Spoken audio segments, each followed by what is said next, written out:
Patriot Park is located on U.S. Route 9 along the boundary between Tarrytown and Sleepy Hollow in Westchester County, New York, United States. It is a 4-acre parcel with a walkway and several monuments. In 1982 it was added to the National Register of Historic Places. Overview. During the Revolutionary War, Major John Andre of the British Army was captured, disguised in civilian clothing, at the site by 3 Patriot militiamen. They found papers on him that implicated him in espionage with Benedict Arnold, a high-ranking officer of the Continental Army. After a military trial, Andre was executed. Arnold defected to the British and lived his remaining years after the war in England. A memorial was erected on the site in 1853, on land donated by some members of the local African-American community. It was one of the earliest monuments to honor any event of the Revolutionary War. Later it was expanded and incorporated into Brookside Park,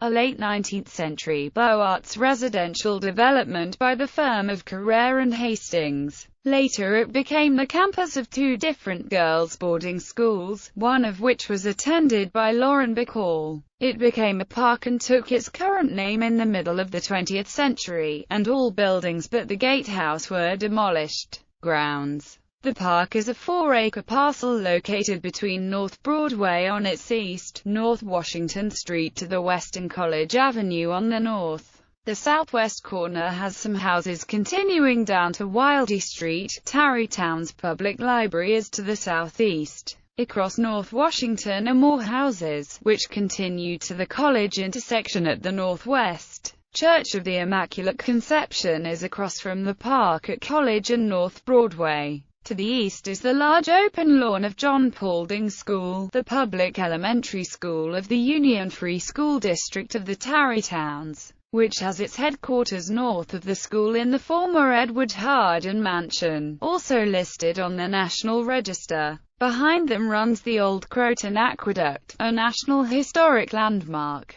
The commercial areas of downtown Sleepy Hollow are 2 blocks to the north along North Broadway. Topographically, the park consists of 2 slight rises, more pronounced toward the west, reflecting the land's general descent toward the nearby Hudson River. They are divided by the narrow channel followed by Andre Brook, which also forms the boundary between the 2 villages, Tarrytown to the south and Sleepy Hollow to the north. The land is mostly open, with tall mature trees providing shade opportunities, more in the north of the park than the south. The park's organizing feature is an oval walkway with entrances at the north, east and west, and short paths to a basketball court at the south and North Broadway to the southeast. The main entrance is at the west. It is flanked by 2 gateposts of rusticated granite blocks. Stone walls in random ashlar with granite copings begin at the posts and follow the sidewalks to create terraces,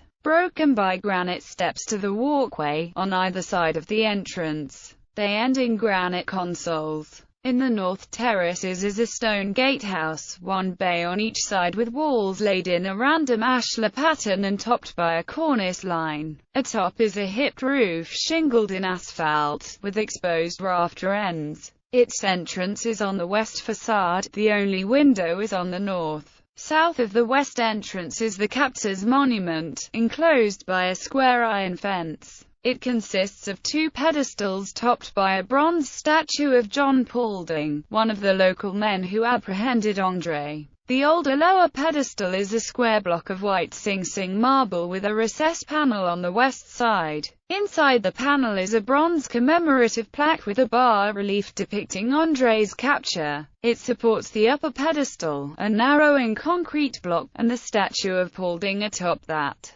South of the Katzes Monument is a more modern statue of Christopher Columbus. Opposite the entrance, curving stone steps, along with a sloped walkway from the south, lead down from battered stone piers at either end of a retaining wall to a basin where Andre Brook flows out from a culvert that has carried it under North Broadway and the schools to the east. It emerges from an arch with alternating scaled voussoirs and a scaled keystone in the monochrome ashlar retaining wall on the west side of the walkway. Above it is a balcony supported by two consoles. The brook flows over a dam and west down a concrete-lined channel, paralleled by a stone path on the south bank. Midway along it is a small stone footbridge, with battered stone piers and an arch, with the same voussoirs as the retaining wall arch but a shouldered keystone. From there it flows over another waterfall and under the drive bridge, similar to the footbridge but heavier, then into another culvert under North Washington Avenue.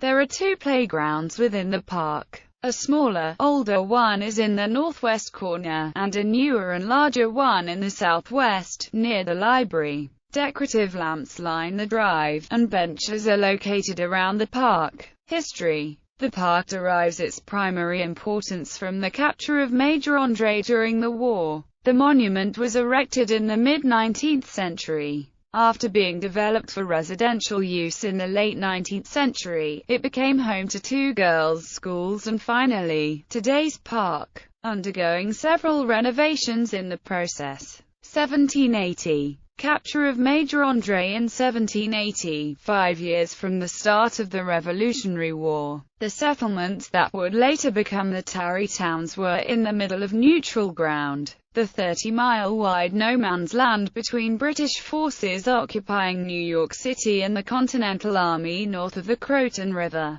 Gangs of armed bandits roamed the lightly populated area, raiding farms in a search for livestock and other goods they could sell to the warring armies. Those with Loyalist sympathies were called cowboys. The counterparts who sold to the Patriots were known as skinners. On the morning of September 24 that year, 3 young men, John Paulding, Isaac Van Wart and David Williams, set themselves up along the road through Tarrytown, approximately 200 yards east of where the Katzes Monument is now. They were part of a group of 8 skinners, hoping to ambush a party of cowboys. A rider approached them, and they raised their guns to stop him. It was Major John André of the British Army, returning from a clandestine visit to West Point, where he had been negotiating the terms of a surrender with General Benedict Arnold of the Continental Army. Paulding, who had recently escaped from British custody, wore a Hessian coat he had taken in the process, which led André to assume, in the ensuing conversation, that the 3 were cowboys who could thus aid him in continuing on to New York. When informed of his mistake, he produced a pass signed by Arnold. The 3 searched him and found papers in his boots, not only his correspondence with Arnold, but diagrams of the defenses at West Point. Paulding, the only literate member of the trio, read them and realized quickly that André was a spy. Williams asked André what money he could pay them, but Paulding quickly ended any talk of a payoff, swearing that not even 10,000 guineas would be enough. After André was turned over to the Continental Command at North Castle, he was taken across the Hudson to Tappan, where he was held prisoner. Had André successfully conveyed the information Arnold had given him to New York,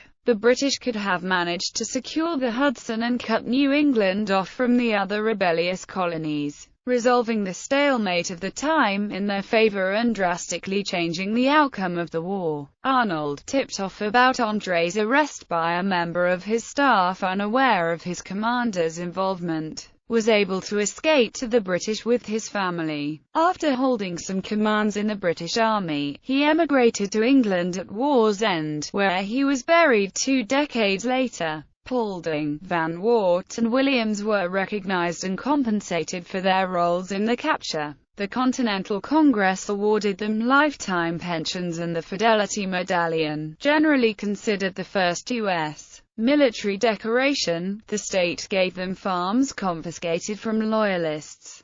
2 decades later, 3 counties in the new state of Ohio were named after them. Later the elementary school near the memorial would take Paulding's name as well. 1853 to 1942. Homes and schools. David Williams, the sole survivor of the trio that captured Major John André, died in 1831. After his death, a movement began to build a monument at the capture site. It never gained enough support, but never completely disappeared either. In 1852 the Monument Association to the captors of Major Andre was formally established at last, and it was able to bring those plans to fruition. A local freed African-American couple, William and Mary Taylor, donated the property they owned at the intersection of the brook and the highway. The cornerstone was laid on Independence Day, July 4, 1853. Among those at the ceremony were Alexander Hamilton's son James, and Horatio Seymour and Henry J. Raymond, Governor and Lieutenant Governor of New York, respectively.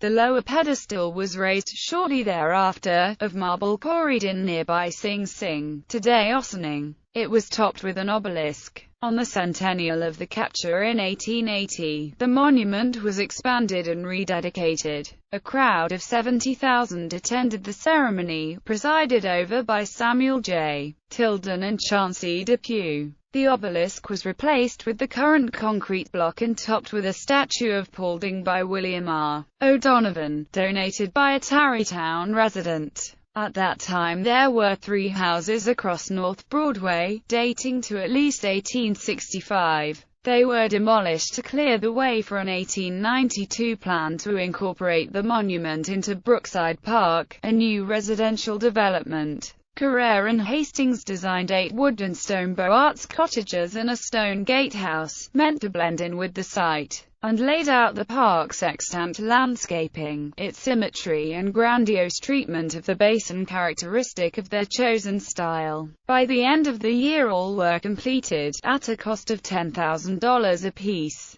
Developer Eugene Jones intended to lease the units individually rather than sell them. In 1896 he sold them to Amos Clark, who continued to lease out the cottages until renting the property to the recently established Knox School for Girls in 1911. It named the buildings, which housed its 42 students, after roses. By the end of the decade, Knox had outgrown Brookside, and moved to a new campus in Cooperstown. Another girls' school, Highland Manor, moved in 1920. Among the students to attend Highland Manor was Lauren Bacall, later a successful actress. In 1942, as its predecessor had, the school moved to a larger campus elsewhere. 2 local women bought the park, had all but one of the neglected cottages demolished, and then donated the property to the 2 villages. At that time it was renamed to Patriot Park.